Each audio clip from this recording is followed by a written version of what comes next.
16 mil membros. Você sabe o que eu estou falando, meu irmão? A igreja de Joinville, nós temos quase 70 mil membros. Porque foram criadas no ensinamento da palavra de Deus. Não tem igreja que cresça sem o ensino. Por quê? Porque as pessoas pensam que o evangelho é só vir para a igreja, cultuar, adorar, estourar. Não, queridos. O evangelho é muito mais profundo. Aqueles que não vêm no culto de ensino para aprender a palavra de Deus, eles ficam como aquela sementinha que até nasce, mas as pedras sufocam e ela morre. Ou os espinhos, porque não tem força, não tem profundidade, as raízes são muito superficiais. Então o crente que ama o estudo da palavra de Deus, o culto de ensino, o culto de oração, são os mais firmes, são os mais humildes, são os mais fiéis, são aqueles que estão esperando Jesus voltar. Eu tenho certeza que a nossa igreja vai encher nos cultos de ensino. Amém? Em nome de Jesus, a nossa igreja vai encher nas reuniões de oração. Porque a nossa igreja vai ganhar essa cidade para Jesus. Amém? Vamos à palavra. Hoje nós estamos então aprendendo sobre a bem-aventurança da disciplina. Verdade prática diz, aquilo que o bisturi é para o doente, o crisol para o ouro, tal é a disciplina do Senhor para os seus filhos. Nós aqui poderíamos, ter lido essas passagens durante essa semana. Meu filho, não mexe aí, o que está acontecendo aqui? Não está. Tá, agora. Então, o texto bíblico que se encontra em João 5,17 diz assim, Jó 5,17. Eis que bem-aventurado é o homem a quem Deus castiga.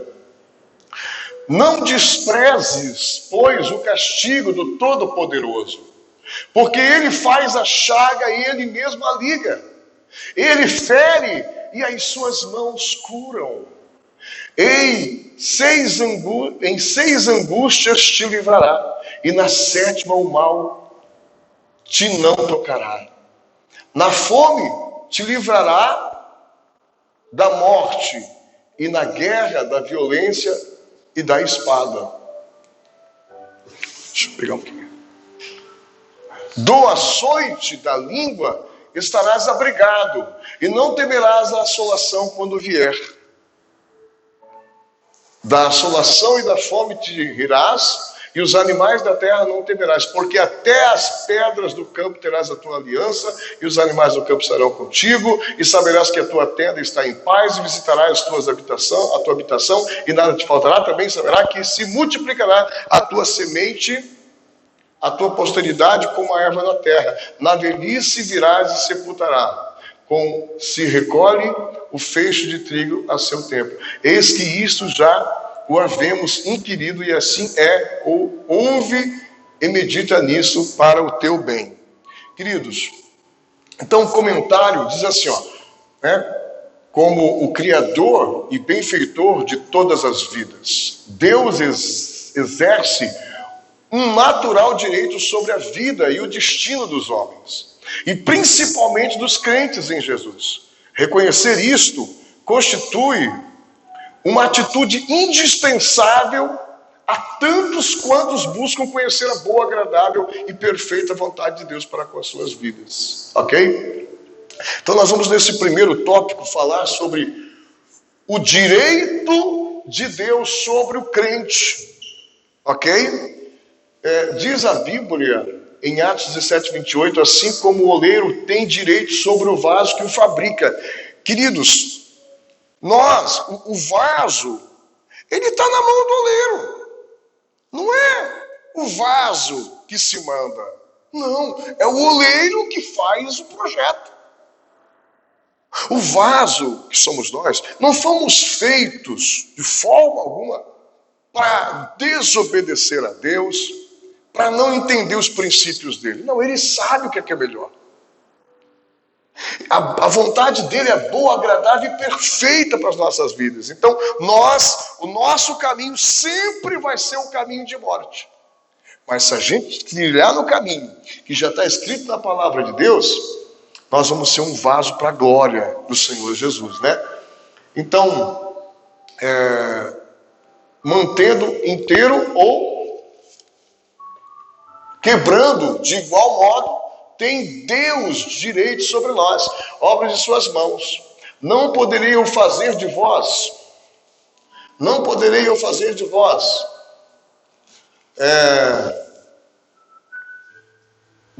como fez este oleiro, diz o Senhor, eis que como barro na mão do oleiro, assim sois vós nas minhas mãos. Jeremias 18:6. Por seu soberano direito sobre as nossas vidas, sem dar explicações a ninguém, Deus faz a chaga e Ele mesmo a liga. Então, meu irmão, muitas vezes na nossa vida, por nós não compreender que Ele é dono e Ele tem o melhor, a gente não aceita. Não aceitamos as lutas, não aceitamos os problemas e não crescemos também. Porque se Deus está mandando o problema, é para nós crescer. Deus não manda o problema para você ficar desanimado. Ele te ensina. Ele chama Pedro e Pedro tem que acreditar que ele vai sair das águas e o problema vai vir no meio do caminho, ele vai se afundar, mas Deus vai estender a mão para ele. Então Deus, ele faz a ferida e cura. Então toda a permissão de Deus é boa, se nós entendemos que Ele é o dono de tudo. Ele é soberano, meu irmão, ok? Deus não fere a ninguém simplesmente porque isso faça parte da sua natureza e lhe satisfaça. Pelo contrário, uma vez que Deus está acima de todas as leis, não estando sujeito a nenhuma delas, parece razoável haver explicação aqui ou na eternidade, para cada coisa que Ele faz ou deixa de fazer.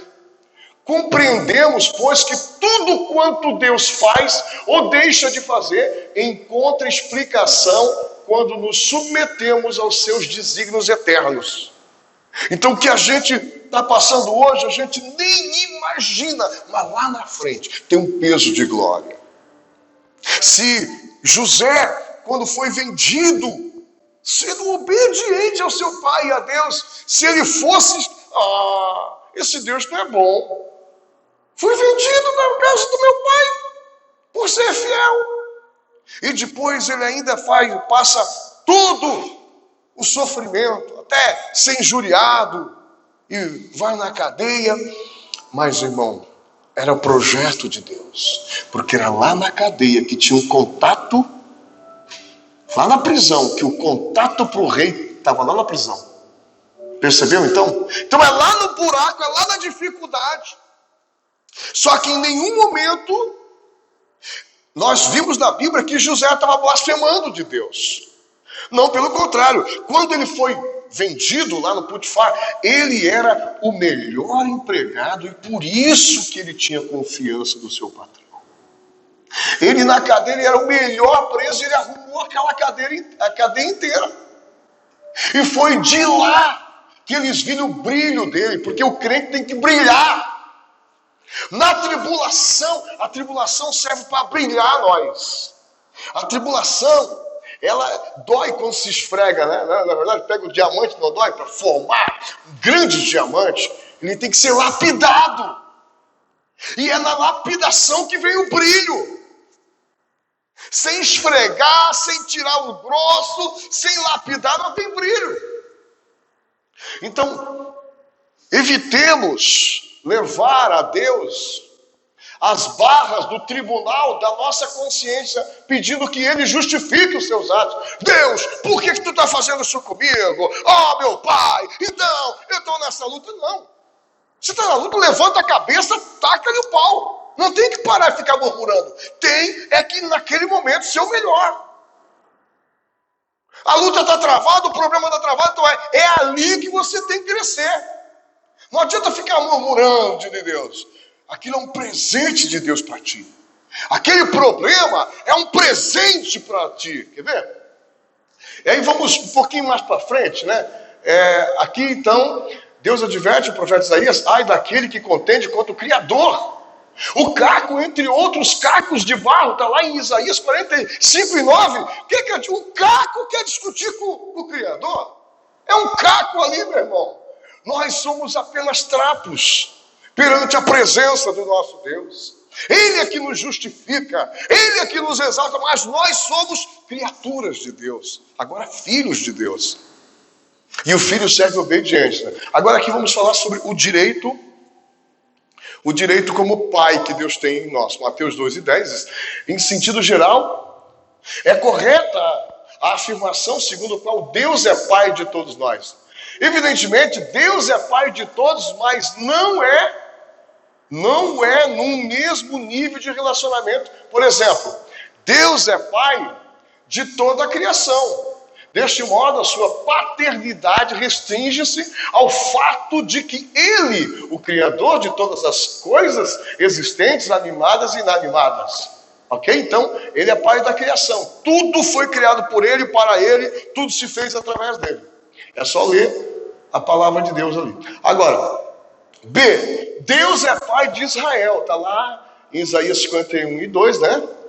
E também 64:8, ao escolher Israel como nação entre as demais nações estão existentes através da chamada de Deus. Deus é pai de Israel.